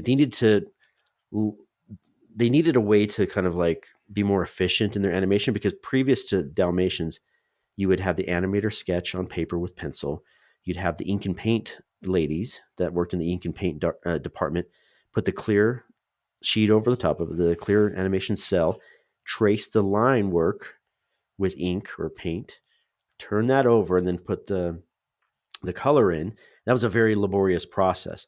And so they developed this process where they could scan the pencil drawings and then print it directly onto the cell, which was unheard of at the time. It was like Xerox technology that is so common today was very new, and it took up like this big room. It wasn't just like a copy machine. It was like this big thing where they had to like scan every single thing. But this way they didn't have to trace the line work onto the cells anymore. And now when you're drawing 101 puppies and all the stuff that's going on in the spots and everything with the Dalmatians, now you're cutting out one step between, like animation and ink and paint, and it saved a ton of money. And they continued this with Jungle Book and with the Robin Hood and the Rescuers and a few other ones, and then they retired it eventually when the computer animation, computer techniques, and other things kind of came into play.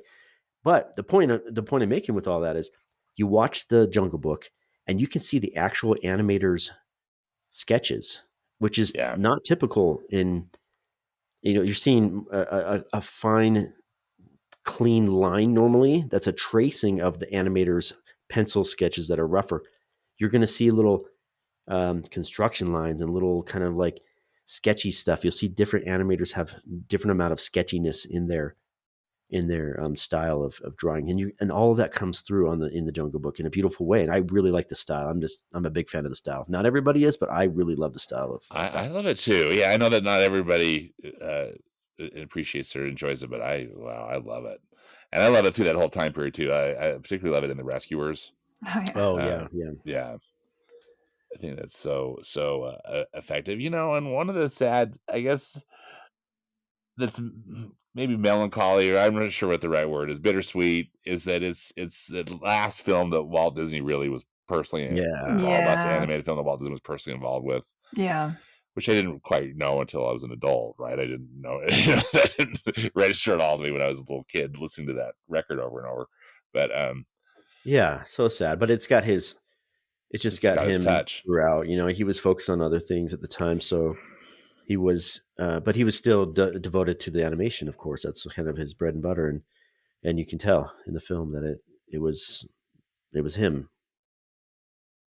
Yeah.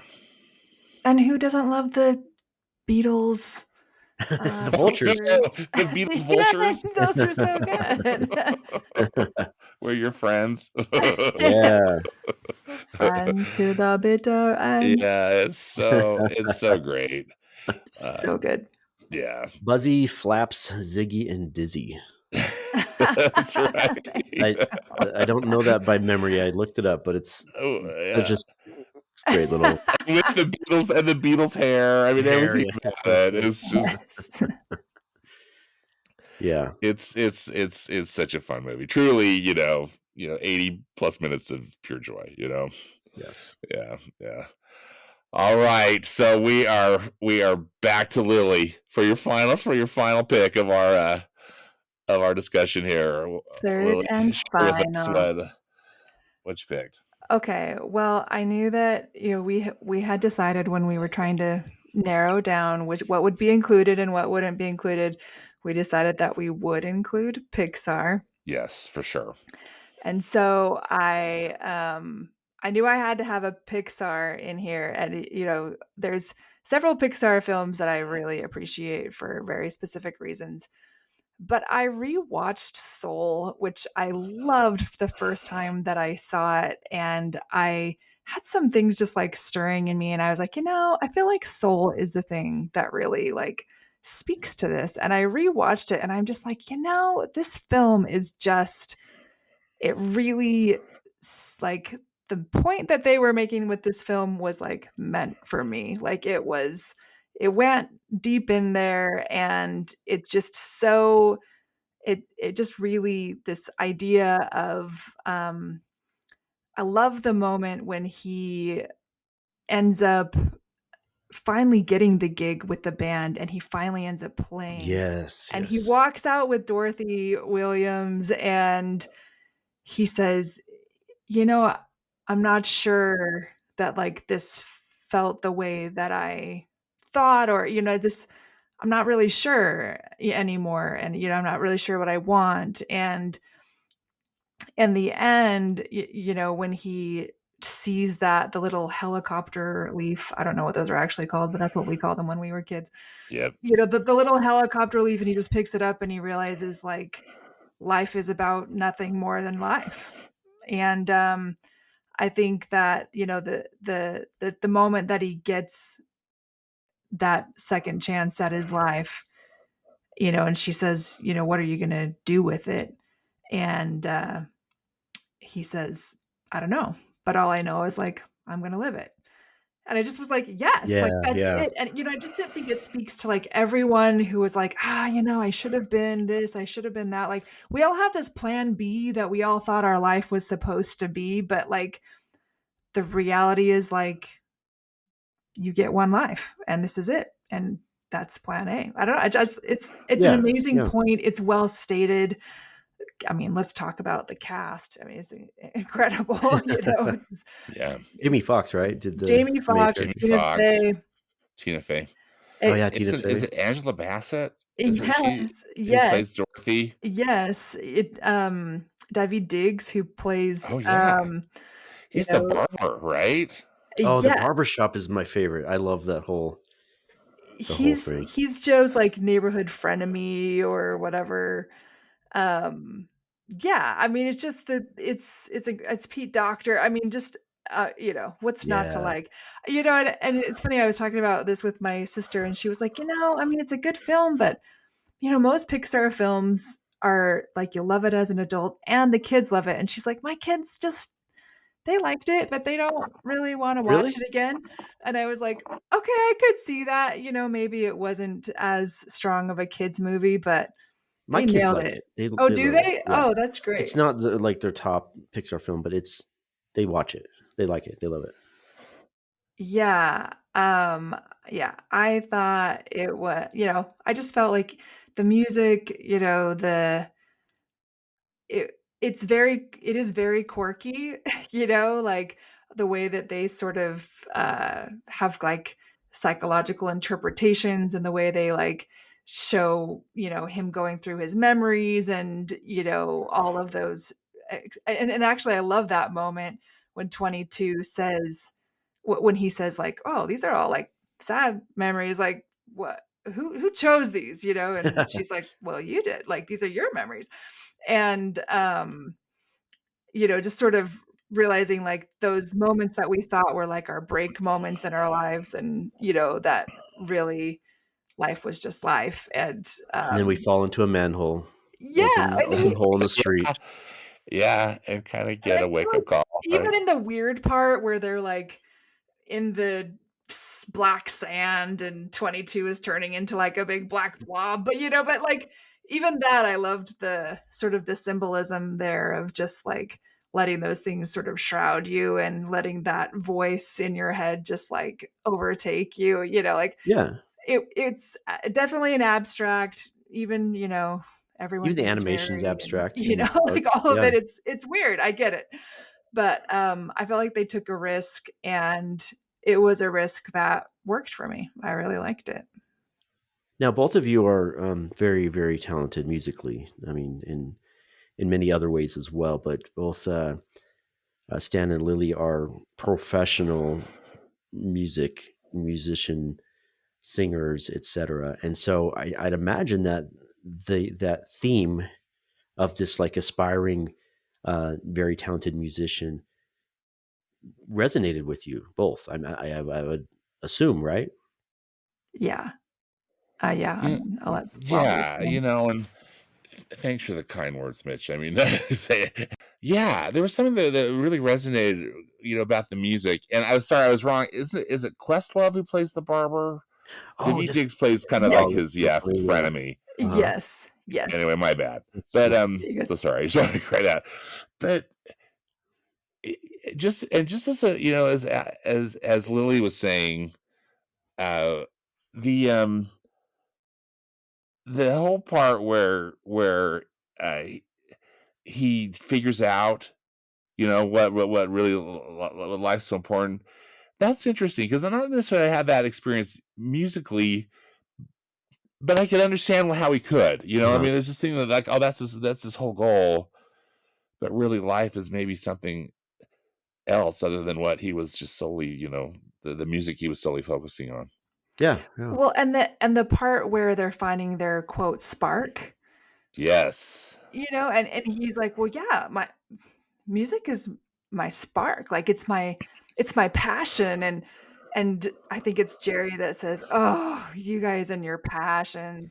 Like that's not it. Like that's not a spark. And it's just such a good point, because I think that we, and maybe it's, particularly like Western American culture, we're so caught up in like being someone important and like doing something great with our lives, and like find your passion and live your best life. I mean, it's so much, it's like almost so much pressure we put on ourselves to like do something important with our lives. And just I love this idea of like, no, like everything is in a piece of pizza, and everything is in a leaf, and everything is in a child learning how to play a musical instrument. Like everything is right there.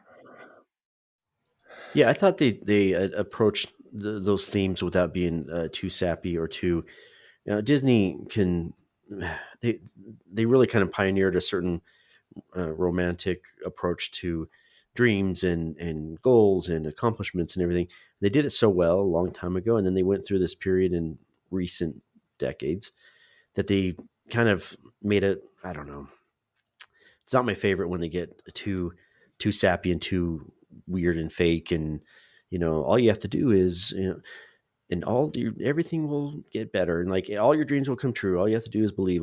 And this one is like, and you can do it. Yeah, I'm trying not to quote certain theme park songs.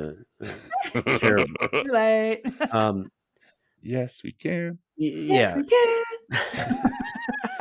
But this I think Soul approached it, and it wasn't Disney, and people lumped them together. But Soul is Pixar, a different studio, same ownership, but they approached it very well. I thought it was really like, let's take this theme of like trying hard and going after your dream, but not make it too sappy, but also heartwarming and touching at the same time. So good balance. Lily, this was such an excellent pick. I recently rewatched Soul 2, and I loved it the first time I saw it. And, I've seen it this is probably maybe my third or fourth viewing that I just, had a couple weeks ago. And just so impressed with this movie. I thought you nailed it with the word abstract, because it really is kind of, just the designs are so interesting, but I think that's what makes it work so well. Yeah. Yeah. And I actually think, to your point, Mitch, too, it's subtle, actually. Like, the point is actually quite subtle. And even, I'm you don't get saying hit over the head. Jerry, they're all Jerry, they're all named Jerry, but Yeah. you're like the woman, the tall woman, Jerry, she's so like, yeah, well, I don't think so, but like I love like how subtle it is, but she has this wisdom, but it's nothing. It's very simple, Yeah. It was tastefully done. I liked it. Yeah. I liked it too. I remember. I think it was when. Remember that one time we got to tour Pixar? I know we've got to do it a couple times, but so this was pretty much the coolest thing ever. so cool. Yeah, definitely. When one of our friends there who was giving us the tour, I think they were working on Soul, while we were there, if I'm not mistaken. Yeah, I think. And we didn't. I don't think we got to see. I don't remember that we got to see any art from it. Maybe we did. Did we? But I mean, that's not necessarily the point. But I remember though our friend was saying that they're working really hard on the story because this is kind of a tricky subject matter, and he, like Pete Docter didn't want to offend anybody, right. with this kind of how they're creating like this kind of pre-life and afterlife business, and even the look of the quote unquote souls was very unique.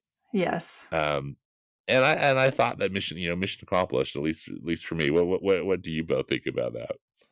No, I agree, because it's this, like, it could be interpreted as like religious, it could be interpreted as non-religious. It's got a good balance, and as a religious person myself, I was not in any way offended by it, and I did not. They weren't trying to push anything either way, in terms of like afterlife and your soul. I think it just like it was abstract enough where it represented so many different things that anybody can get behind, right? It didn't, the person who doesn't have the that belief in the afterlife could really get behind the message of it, and the person who does have that strong conviction about afterlife and purpose of life, et cetera, in a religious way, can really get behind it. So no, I think they walked a fine line really, really well. Yeah. I'll go ahead. I didn't mean to interrupt you, Lily. No, that was it. I mean, of course, I'm just gonna gush about this film, but I loved how in the two, like, kind of the pre and afterlife world, and then in the Earth, like current day in New York City. I mean, I just call them the magicians at Pixar, right? I mean, just the art is so stunning and stellar, and they're so different, and also they use different composers. So John Batiste, if I'm not mistaken, was the one who did all of the music on Earth, the jazz music. Oh, yeah. And then Trent Reznor and Atticus Ross were the ones who did the music in the more ethereal kind of music in the pre-life and post-life. And it's, in a lot of ways, when you look at it, it's almost like they were making two different films, just because it looks. But I mean, could they have made New York City look more beautiful? Just the way it was drawn and lit, and it was just stunning. I just think of that one shot where Joe's riding on the train, like the above ground train, and the sunset, or the sun is setting over the city, and I just marvel at the beauty of the art. I agree. Very, very beautifully rendered, animated, staged, and lit. Yeah, I'm kind of a render nerd. Like, if you go back to the original Pixar films and you compare them to like the most recent ones, big difference. And this one is just, I can't imagine it getting any better than that. The way that it's been made. Yeah, agreed. Yeah, wonderful pick, Lily. Yeah. And a cool one. I was just saying, for Pixar, I really love that you picked that. All right, Mitch, what's your final film of the three we're talking about from each of us? My number 3 would be the 1963 animated feature, The Sword in the Stone. Now, this wasn't a major blockbuster success. It wasn't critically acclaimed like a lot of the Disney films were. However, it's one that I think holds up well. I know I have talked to many, many people in recent years, full-grown adults, who say that it is their favorite or in their top favorite animated films of all time. Nice. It's interesting when, like on social media or elsewhere, you can when you talk about it and the subject comes up, so many people come out of the woodworks and say, I absolutely love this film. It was my childhood favorite, and I still watch it today. And it's one of those kind of Rocketeer films where a lot of people aren't even very familiar with it. They don't even know it exists, or if they do, they just don't know what it is. But when they watch it and they really kind of get into it, it's a very entertaining film.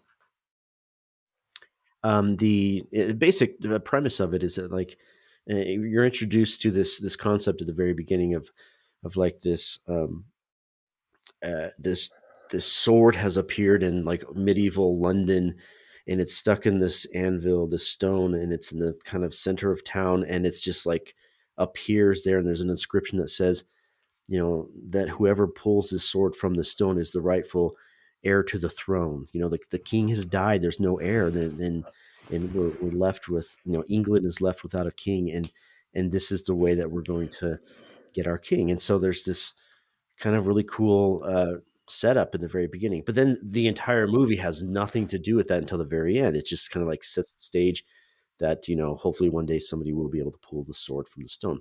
And then you go into this story of a young boy, an orphan boy, kind of very simple, very kind of basic orphan boy who just goes about his very simple life, and then runs into a very intelligent magical wizard. And the wizard, Merlin, sees a lot of potential in this boy. For some reason, there's something about this boy that's going to be remarkable, you know, in the future. And so he sets out to educate the boy. The Wart, it's his nickname. The boy named Wart doesn't know how to read or write. He knows very little about the world around him, and so Merlin introduces him to things like education. He turns himself and Wart into fish for a whole sequence where they swim around the castle moat and they get chased by a barracuda. He turns himself and Wart into squirrels for a whole sequence where they kind of jump around the treetops, and they learn about gravity and all these different kind of science-y things and about the world around them. He tells them about the future because Merlin can kind of see into the future. He turns Wart into a bird, and then his sidekick, Merlin, his pet is an owl, a talking owl. It's not a world where animals talk, but this particular animal does, because he's like the owl pet of the wizard. So he's very highly educated, and his name is Archimedes, and Archimedes and Wart as a bird, they go out and they fly around, and you know, it's just like, as a kid, you're watching this film and you go, okay, there's nothing too heavy for me. It's just a boy in the sky and the bird, an owl, going on these little adventures, and they're animals, and it's charming and fun, and there's not a lot of weight to it, you would think. And then at the end, it turns out that it was always kind of destined for this boy, whose name is Arthur. It's kind of his destiny that he's going to be the king of England. He's going to pull the sword from the stone, you know, the King Arthur and the Knights of the Round Table. And that's the last few seconds of the film that you kind of piece that together. There's a scene before that Merlin is battling. It's like a battle of wits. It's a wizard's duel between himself and another wizard, like a witch character, kind of the villain of the film, but not really. She's not a villain. Her name is Madame Mim, and she's not all that bad, but she's kind of bad and kind of witchy. Mm-hmm. And they have to turn themselves into different animals and fight it out. And it's just beautifully animated sequence of animals going after each other, and they kind of look like their character, right? The animal, if Merlin turns himself into a goat, it looks like a goat version of Merlin. Same Yeah, color. it's like blue in color, right? Or it's got like some kind of shade of blue, like really a little bit, and like Merlin's cloak. Yeah, and like she's turning into animals that are like pink and purple, like her character, and she starts to break all the rules, and she turns into a big, like a dragon, and anyway, it's like it's one of those films where if you're a boy in the 1980s growing up and you have only the handful of movies in your home collection, and that's one of them, and you're just watching it on a very regular basis, you just get really lost in the whole idea of like being something that you could never be. Like my wife always talks about, she does like the impression of the squirrels, because there's like this little girl squirrel that falls in love with a Wart. The poor little girl squirrel. Yeah, like both Merlin and Wart are squirrels, and they both run into like female squirrels of the same age, and so this little cute little girl squirrel just falls in love with the squirrel version of Wart, and like he can't explain to her that he's just a boy. Like she doesn't even speak, like she just like makes these cute little noises. And then Merlin has that old lady kind of like squirrel that's more his age, and he's like all angry, and like she's all mad at him, and when they the whole thing is just, it's full of charm and everything, and it's another film, yet another on our lists that doesn't get enough credit, I think. Mm-hmm. Yeah, I agree, especially with the, it's it takes you into these dreams you have as a kid where you're like, wouldn't it be cool to be a fish? Wouldn't it be cool to be a bird? Wouldn't it, and you sort of, you imagined those things, and then, this film is like, well, yeah, this is what that would be like. And, in the terms of education, those worlds are not all they're cracked up to be. There's positives and there's negatives with every situation. I think it's great. It's absolutely great film. I don't know if there's a film that I love the production design more than this film. And I guess just like the general art direction. I just think that the characters are so perfectly designed. Yes. And I like Merlin, really quite simple, with just like that tunic or whatever you call it he's wearing, and his wizard's hat and that great shade of blue, but it's perfection, It is. I agree. And little Wart, is so great. And I absolutely love the look of it.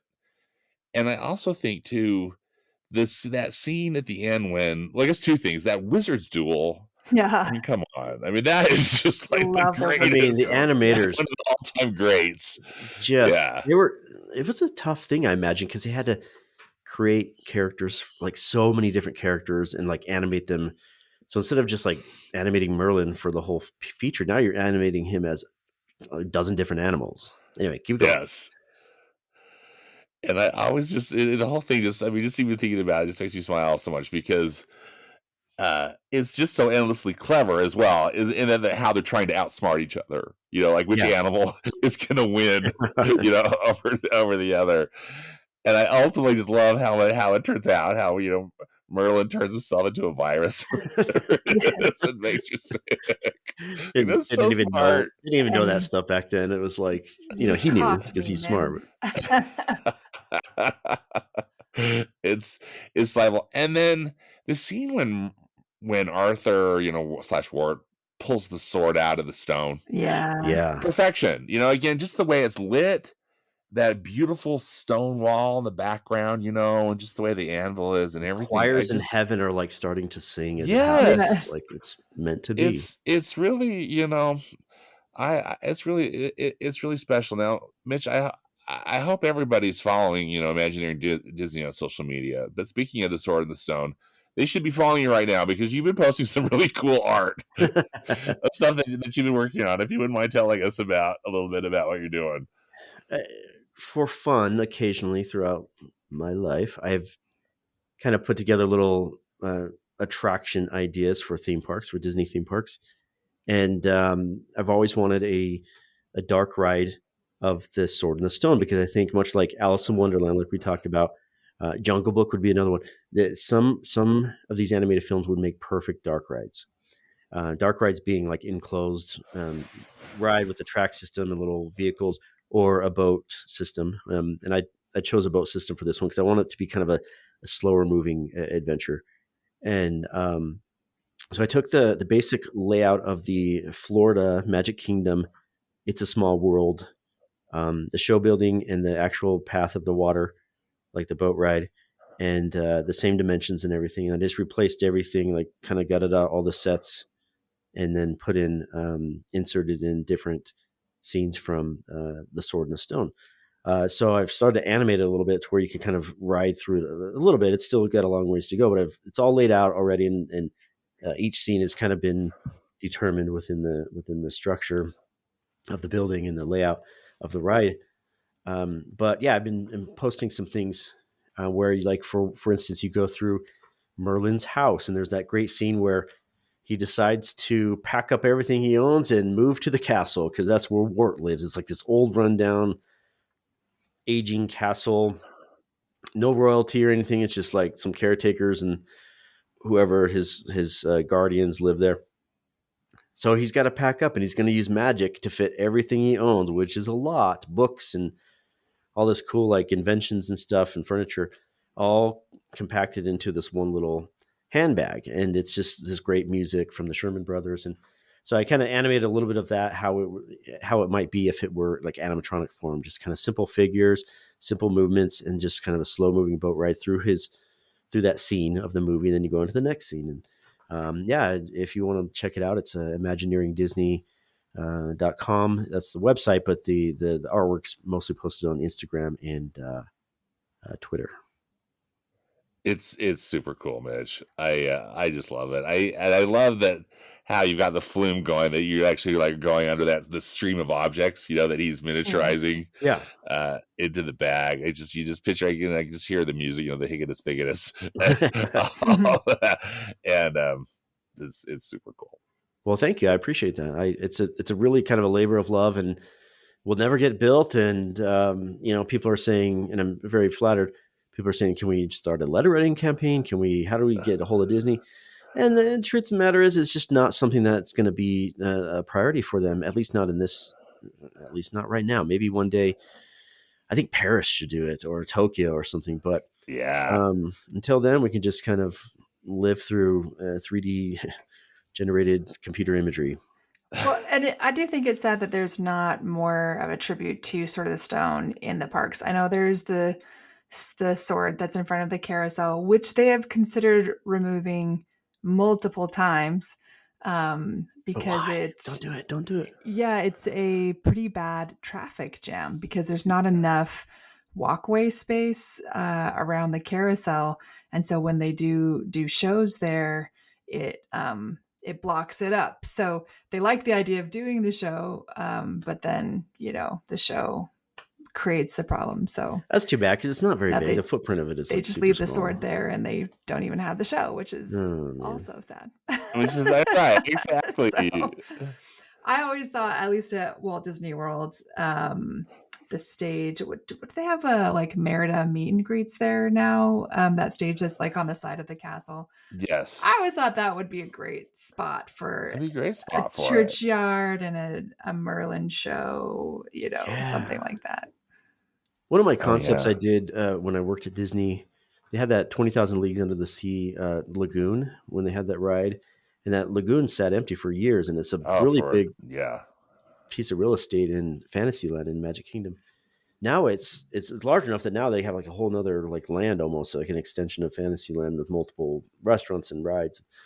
I had designed an idea that I called the Streets of London, because you have these different sort of architectures from Europe throughout Fantasyland, and it kind of has a progression. Well, if you have the whole London section, you can have dark rides for, you could have like a Mary Poppins, you could have, and then it would slowly transition into a forest where you have Sword and the Stone. You could have Robin Hood, Dalmatians. You could, take your pick. You could have 2 or 3, 4 different dark rides in that area that are all set in London. And as you get deeper into the streets of London, you would the style would change subtly into the specific period of that film. So Dalmatians would have kind of like this mid 20th century, whereas Sword in the Stone would be more medieval, and it would have that like slow transition as you go, and it would be very seamless.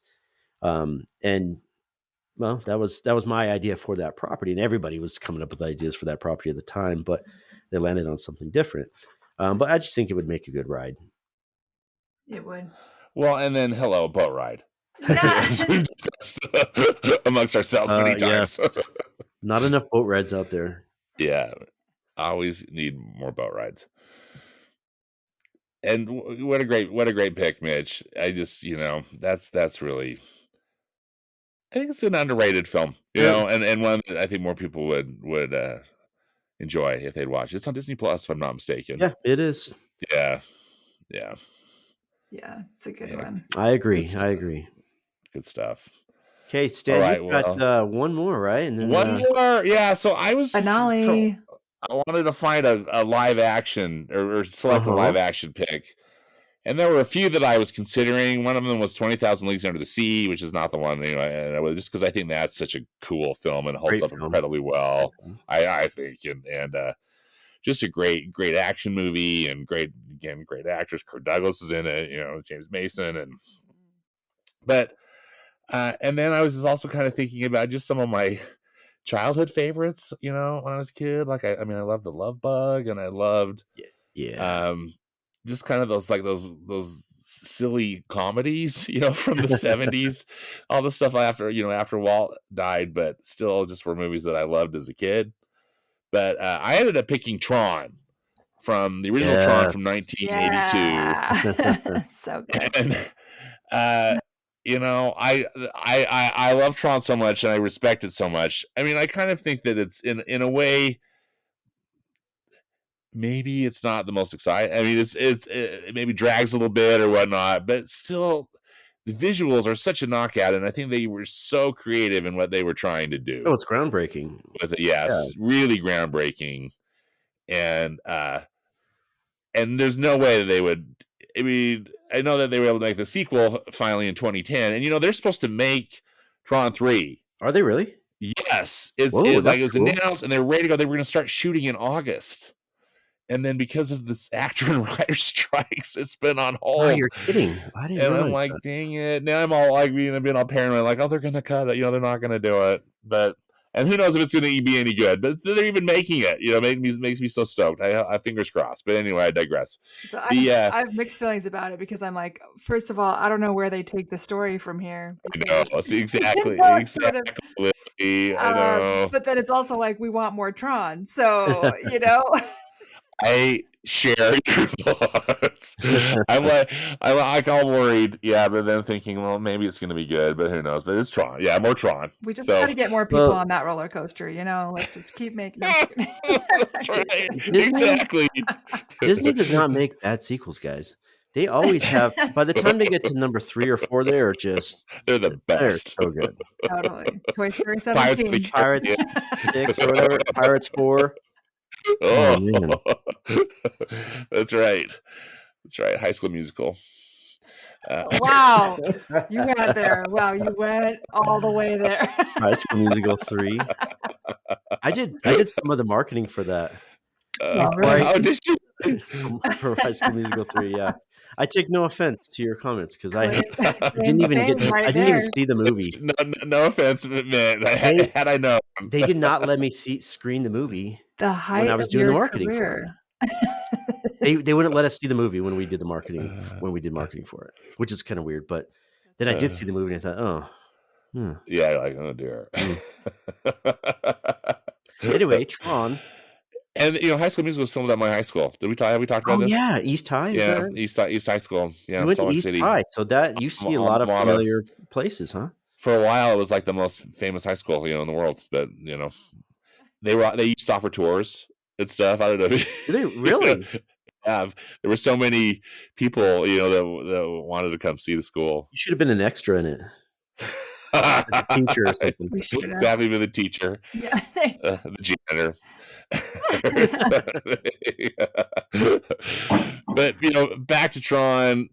I saw Tron when I was, speaking of East High School, when I was in school at East High, and it blew my mind. I just thought this was like the coolest movie I'd ever seen, and to see it on the big screen, and it was so groundbreaking. You know, in fact, you just kind of couldn't believe that what you were seeing. You know, just the way the image and the cool electronic music and everything. And then also, you know, there was a Tron video game that was like at the video arcade.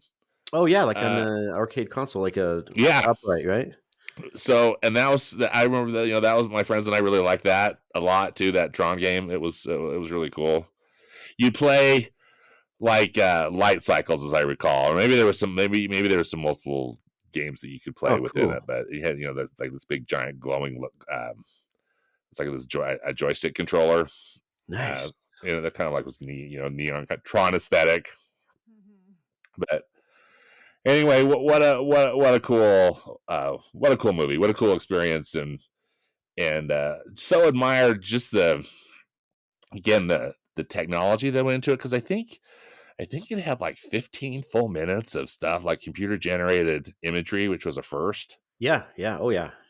And then the whole technique they used to get how they filmed, you know, when they were in the computer world, how they filmed, you know, Jeff Bridges and Bruce Boxleitner or whatever, Cindy Morgan, etc. They had a black background, and then, you know, film them in these kind of white and black suits, right? It wasn't even designs on it post production, right? Yeah, post production, and they went like almost like they animated. You know, they colored. They did like frames, like backlight or backlit compositing. Yeah, they did that. This backlighting technique, which is it's layered from what I understand, and you could kind of see it in the film. Like you could see this kind of interesting layers where they would say, okay, we need a certain exposure for the little circuitry details on the costume that's going to be different than the face exposure, and we need, like, every part of it needed its own kind of layer. Yeah, and so it was very, very, you know, like painstaking, long process, and people were painting these like printouts and stuff. I mean, really cool result, but from what they say, it was just like huge labor. Yeah, labor intensive, super expensive, I think, right? Too, like, you got matte paintings, which was a really cool effect. I mean, going way back. Speaking of 20,000 Leagues, Peter Ellen Shaw would do those great matte paintings that would go in like in between the camera and the actors, yes, and the scenes, and then they would do his son kind of took over the Harrison, right? Is that, and did a lot for Tron, and he had come off of Star Wars, and he had done a lot of. He did a lot for Empire Strikes Back, and I think all three of the original Star Wars. But he was like a really key person in Tron, because he like knew all these cool camera effects and like traditional artistry kind of things, and how to put them together in camera and post production. So really a really impressive film technically. Yeah. Absolutely. And again, you know, little teenager Stan, it just totally blew my mind. That was actually quite a summer, because if I'm not mistaken, just like a couple weeks after Tron came out, then Steven Spielberg's E.T., the Extraterrestrial, came out. And I think that E.T. kind of blew everything out of the water that summer. You know, that's the movie that just everybody went to. Yeah.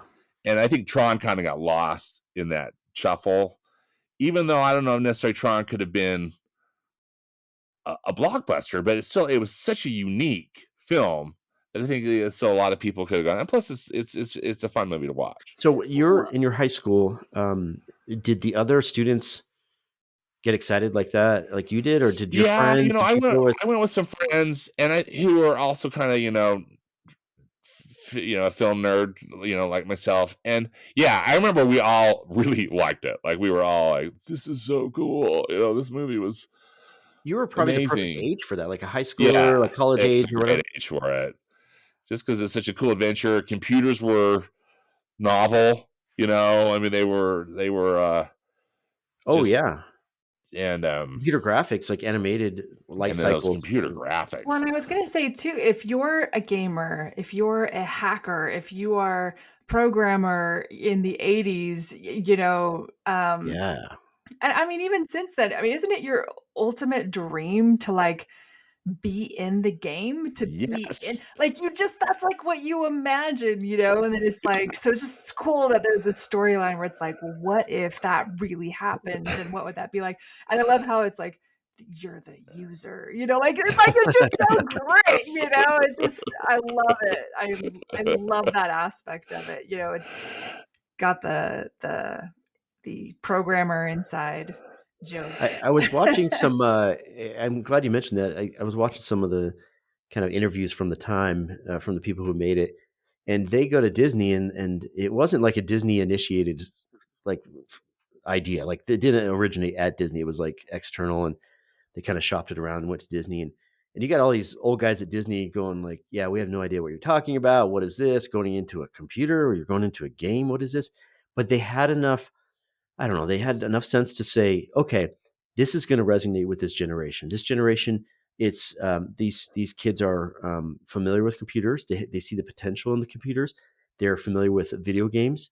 They're very popular video games right now. Like we're going to be able to reach our younger audience that we haven't been able to reach super well in recent years. I mean, we're talking the 70s, late 70s. You've got these other studios that are really, you mentioned E.T., Star Wars, and others, really have attracted this age group, like this demographic that you were, Stan. Yeah. I was born in '80, so I was really little when it came out. But luckily, Disney, the powers that be, said, you know what, let's go for it. And they had a lot of people kind of, including Harrison Allenshaw, they had Sid Mead and a lot of different people that were like, behind it. Like, okay, we're going to champion this. We're going to get behind this. And we're just going to go for it. And I think that passion and that the vision that they were able to catch on to, those influential people, allowed for studio executives to approve it, to greenlight it and say, let's do it. Yeah. So I don't think it was like a great box office hit. As I mentioned, it really got overshadowed with E.T. and whatnot, and maybe almost too obscure, to be hit. But I think it's, as we probably all can attest to, it's been incredibly influential. Yeah. Right.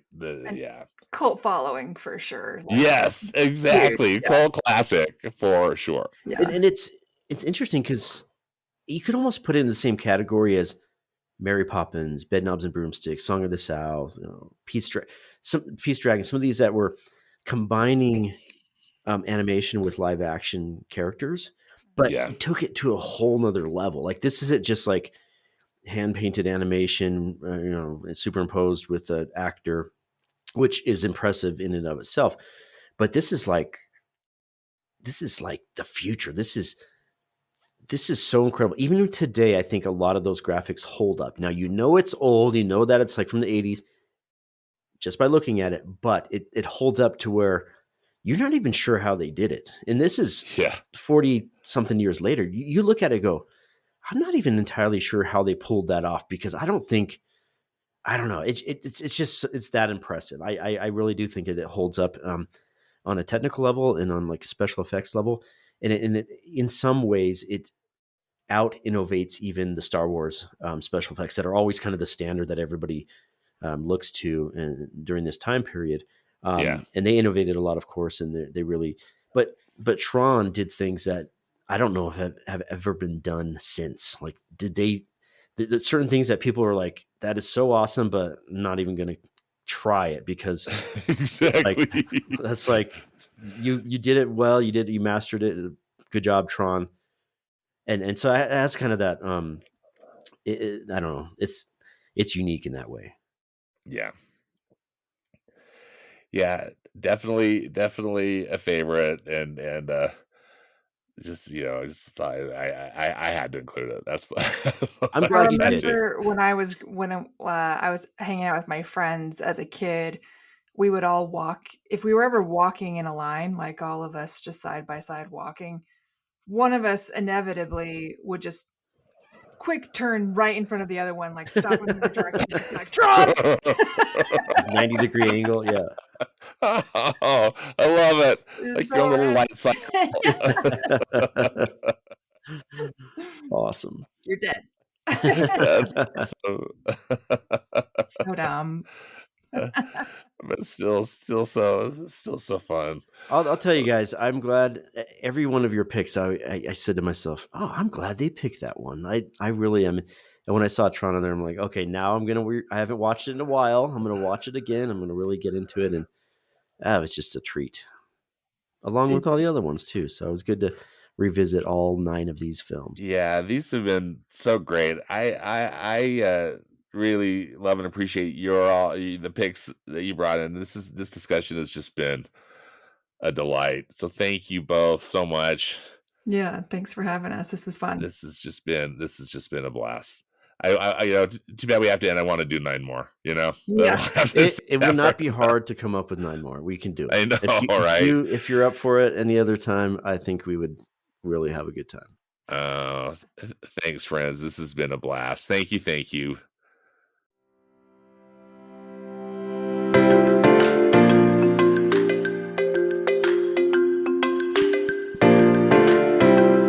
Well, that does it for this episode of the Movies Past and Present podcast. Huge thanks again to Mitch and Lilly from ImagineeringDisney.com for joining me. It was such a blast talking to them.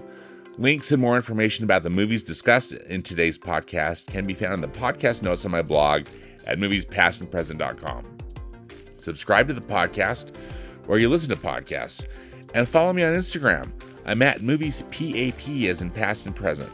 As always, I hope you'll enjoy some good movies this week, whether they be from the past or the present. Thanks again for listening, and until next time, be safe out there and dedicate yourself to the truth.